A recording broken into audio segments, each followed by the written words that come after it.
नमस्कार दोस्तों, आज इस खुले आसमान के नीचे हम एक ऐसे व्यक्ति विशेष की बात करने जा रहे हैं जिनके विचार इस आसमान की तरह ऊंची और सोच बहुत ही आज़ाद थी। जी हाँ, आज मैं चर्चा करने वाली हूँ हमारे सभी के प्रिय नेता लाल बहादुर शास्त्री, जिनकी 2 अक्टूबर को जयंती है। आपको मैं ये बताना चाहूँगी कि जितने भी इंफॉर्मेशंस दे रही हूँ मैं, उनके बेटे द्वारा साझा की गई है एक किताब में जिसका नाम है लेसन्स ऑफ लीडरशिप। जी हाँ, उसमें से उनके बेटे जो है अनिल शास्त्री, उन्होंने अपने पिता के बारे में ये सारी बातें कही है जो कि कई लोगों ने अपनी आंखों के सामने देखा भी है।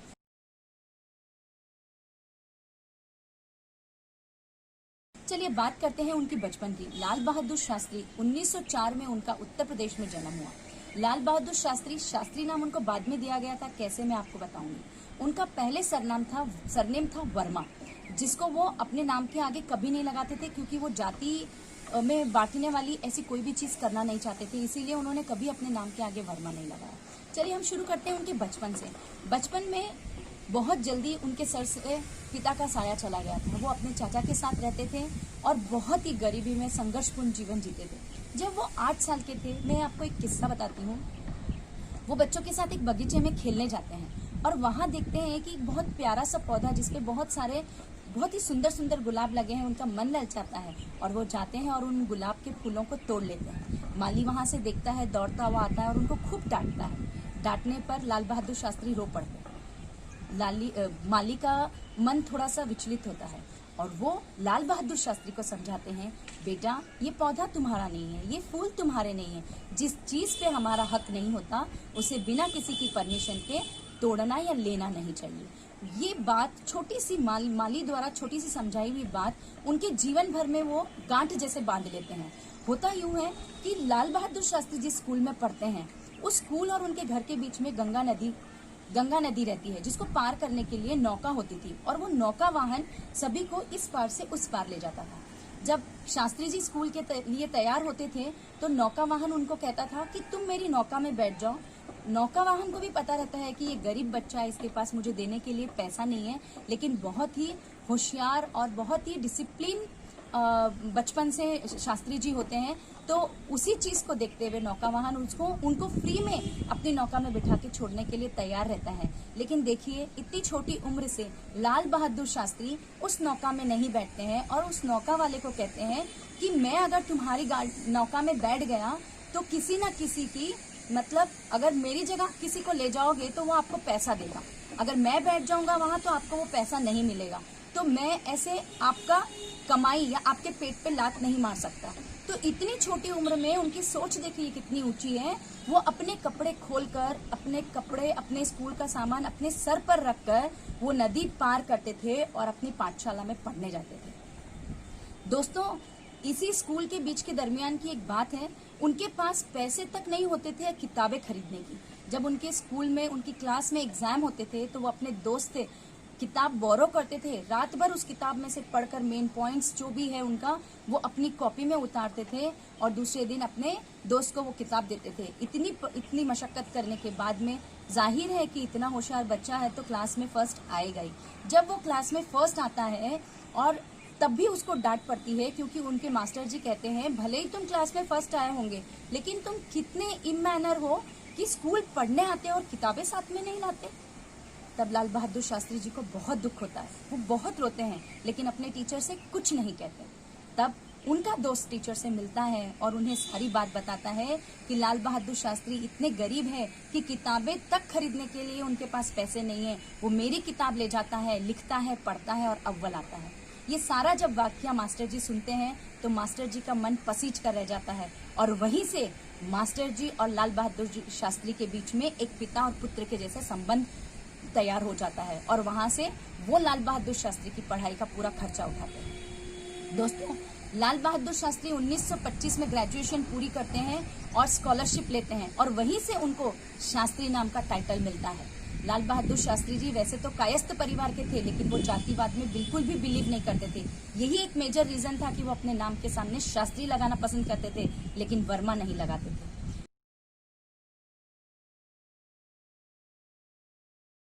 देखिए दोस्तों, बात थी आजादी की। शास्त्री जी कांग्रेस पार्टी उन्होंने ज्वाइन की आजादी के पहले से, और वो आजादी के कई मूवमेंट्स में चढ़ बढ़कर हिस्सा लेते हैं। कई बार वो जेल गए हैं और कई आंदोलनों में भी उन्होंने हिस्सा लिया। और जब देश आजाद हो जाता है तो वो कांग्रेस पार्टी में ही रहते हैं और अपना कार्य बिना किसी पद के लालच के भी करते रहते हैं। 1964 की बात है दोस्तों, जब नेहरू जी की मृत्यु हो जाती है और अब देश के लिए एक पार्टी एक ही थी आजादी के टाइम पर। अब देश में नेहरू जी गुजरने के बाद में सबके मन में विचार आता है कि अब देश का प्रधानमंत्री कौन बनेगा। एक बहुत ही इंटरेस्टिंग बात यहाँ पर है दोस्तों, जब उस समय पार्टी में ये मंथन चलता है कि नेहरू जी गुजर गए, अब प्रधानमंत्री कौन बनेगा, तब मोरारजी देसाई जो थे वो पार्टी के बहुत ही दिग्गज नेताओं में से एक माने जाते हैं। जब मोरारजी देसाई को पूछा गया कि पार्टी का प्रधानमंत्री किसे बनाना चाहिए, तो वो कहते हैं कि जेपी नारायण जो है, जयप्रकाश नारायण, उनका एक स्ट्रांग नाम था, तो वो उनके लिए कहते हैं कि वो तो कंफ्यूज पर्सन है, उसको बनाने से कोई फायदा नहीं है। लाल बहादुर शास्त्री के लिए वो कहते हैं कि वो इतना सिंपल सा आदमी जिसको पहनने ओढ़ने का भी किसी चीज का नॉलेज नहीं है, वो उस लायक नहीं है उस पद के, मुझे बनाइए। जब यही बात लाल बहादुर शास्त्री जी से पूछते हैं तो लाल बहादुर शास्त्री दो नाम बताते हैं। कहते हैं अगर गद्दी की तरफ देखो तो उनका नेहरू जी का बाद में उनकी बेटी इंदिरा गांधी को बनाना चाहिए, और अगर पार्टी वाइज देखो तो जयप्रकाश नारायण को मेरे हिसाब से बनाना चाहिए। वो अपना नाम नहीं नॉमिनेट करते हैं। दोस्तों सोचिए, आप उस जमाने में इतने गरीब परिवार से आए हुए इंसान को किसी चीज का लालच नहीं था। वो कहते थे पार्टी में देश के लिए मैं हर पद, बिना पद के भी काम करूंगा। अब देखिए दोस्तों, होता यूं है कि सारे लोग मिल करके शास्त्री जी को ही प्रधानमंत्री बनाते हैं, क्योंकि उनमें एक कुटिक बुद्धि होती है। कहीं पर भी कोई भी कंट्रोवर्सी होती है तो उसको सॉल्व करने के लिए सभी के दिमाग में एक ही नाम होता है, वो होता है लाल बहादुर शास्त्री। उनके इन्हीं सब गुणों की वजह से वो प्रधानमंत्री बनते हैं। दोस्तों इतना सिंपल जीवन था, जब वो प्रधानमंत्री बनते हैं और अपना टेलर के पास जाते हैं जैकेट का नाप देने के लिए, तो उनके कुर्ते पे यहाँ पर छेद होता है। तब वो टेलर कहता है कि शास्त्री जी अब तो आप प्रधानमंत्री बन गए हो, छोड़ो ये कुर्ता, नया कुर्ते बनाओ, इसमें तो छेद हो गए हैं। तब हमारे लाल बहादुर शास्त्री कहते हैं मेरे भारतवर्ष में मेरे कई किसान, मेरे कई दोस्त, मेरे कहीं देश के लोग ऐसे हैं जिनको तन पर ढकने के लिए कपड़ा नहीं है, और मैं एक छोटे से छेद के लिए इस कुर्ते को छोड़ दूं, ये छोटा सा छेद तो जैकेट के नीचे वैसे भी छुप जाएगा। इतने सिंपल, एकदम जो कहते हैं ना simple living and high thinking, ऐसे थे हमारे शास्त्री जी। इनका अगर हम ऑनेस्टी देखें, अगर ईमानदारी और देश के प्रति और हर एक के प्रति इक्वालिटी का एक एग्जाम्पल, बेस्ट एग्जाम्पल मैं आपको देती हूँ। जब वो प्रधानमंत्री बन जाते हैं, उनके बेटे लाइसेंस बनाते हैं, उनकी उम्र कम होती है और वो अपने पिता के नाम से कहो या इन्फ्लुएंस से कहो उनका लाइसेंस बन जाता है। जब ये बात लाल बहादुर शास्त्री जी को पता चलती है तो वो उस डिपार्टमेंट से अपने बेटे के ऊपर एक्शन ले आते हैं और उनका लाइसेंस रद्द करवाते हैं। ऐसे थे हमारे लाल बहादुर शास्त्री। सोचिए, आपको मैं उनके कितने एग्जाम्पल दूं वो कम है। यानी जब वो प्रधानमंत्री बन जाते हैं तो उनके घर में उनके बच्चे जिद करते हैं कि पापा अब तो हम कार ले लेते हैं। तब प्रधानमंत्री हमारे लाल बहादुर शास्त्री घर में कार लेते हैं, मात्र 12,000 की कार एक प्रधानमंत्री, और वो भी लोन पर लेता है, जिसका लोन उनके मरने के बाद में चुक भी नहीं पाता है और बड़ी दिक्कतों से वो लोन चुकाते हैं। ऐसे थे हमारे प्रधानमंत्री जी।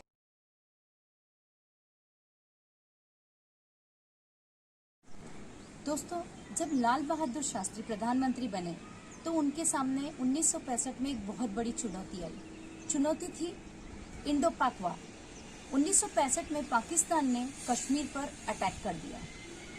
दोस्तों उस समय हमारे देश की ऐसी हालत थी कि हमारे पास, हमारी सेना के पास, हमारे किसानों के पास, हमारे देश के पास सिवाय गरीबी और गरीबी के अलावा कुछ नहीं था। हम इतने गरीब थे दोस्तों कि उस समय 1965 में अमेरिका गरीब देशों को मुफ्त गेहूं उपलब्ध करवाता था P-48 स्कीम के अंतर्गत। तो अमेरिका हमको भी अनाज देता था, और उसी का फायदा उठाते हुए जब इंडो पाक वार हुआ था तो अमेरिका ने हमको धमकी दी थी कि आप युद्ध बंद कर दो, नहीं तो आपको अनाज देना हम बंद कर देंगे। लाल बहादुर शास्त्री दिखते भले ही छोटे थे लेकिन बहुत ही कूटनीतिज्ञ और बहुत ही साहसी प्रधानमंत्री थे। उन्होंने अमेरिका की धमकी को नजरअंदाज किया और कनाडा से अनाज मंगाया, और उसी समय उन्होंने देशवासियों को आह्वान किया, जय जवान जय किसान, और उन्होंने आह्वान किया कि 7 दिन हम हमेशा ही भोजन करते हैं। अगर देश पे इतनी बड़ी विपदा आई है तो एक दिन हम उपवास भी कर सकते हैं। और दोस्तों यकीन मानिए उस समय लोगों ने एक दिन का उपवास भी किया। अब बारी आती है पाकिस्तान को सबक सिखाने की। तो हमारे लाल बहादुर शास्त्री जी ने जब पाकिस्तान ने कश्मीर पर अटैक किया तो लाल बहादुर शास्त्री जी ने इंटरनेशनल बॉर्डर को खोल दिया और अपने सैनिकों को कहा कि जाओ, वो अगर कश्मीर कैप्चर करते हैं तो तुम लाहौर को कैप्चर करो। और हमारी सेना लाहौर में अंदर तक घुस गई थी। उस समय रशिया ने मध्यस्थता की, रशिया बीच में आया और उसने ताशकंद अग्रीमेंट करवाया और इस 22 दिन तक चले युद्ध को बीच में पूर्ण विराम दिया। लाल बहादुर शास्त्री ने बातों को समझा, सिचुएशन को समझा और अपनी सेना को कहा कि वापस इंटरनेशनल बॉर्डर की तरफ आ जाए, लाहौर को छोड़ दे। लेकिन पाकिस्तान हमेशा ही नीयत का खोटा, उसने अपनी ओरिजिनल जो लाइन है LOC उस पे नहीं आया और इसी का नतीजा है कि आज जो पाक अधिकृत कश्मीर हम कहते हैं वो 1965 की ही देन है, जब उन्होंने धोखे से उस पर कब्जा किया था। दोस्तों हमारे जो प्रधानमंत्री हैं उन्होंने 1965 के वार को इतने अच्छे से सुलझाया कि उनका लोहा सभी ने माना। ताशकंद अग्रीमेंट हुआ 1966 में। ताशकंद अग्रीमेंट के ठीक दूसरे दिन उनकी मृत्यु हो गई।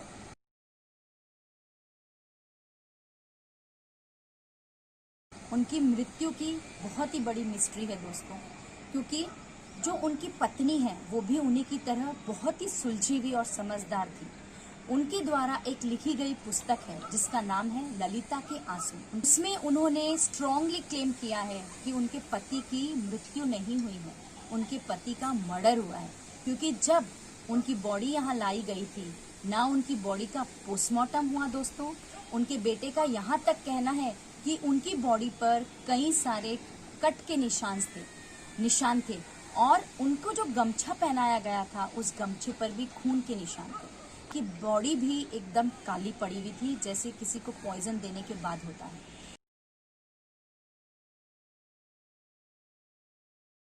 दोस्तों मैं ये मानती हूँ कि हमारे देश को आज़ादी दिलाने, हमारे देश को आगे बढ़ाने के लिए जिन जिन नेता ने, पार्टी छोड़ दीजिए आप, जिन जिन नेता ने काम किया है उन सब की महानता को हमें जानना चाहिए, उन सब को हमें आदर और सम्मान देना चाहिए।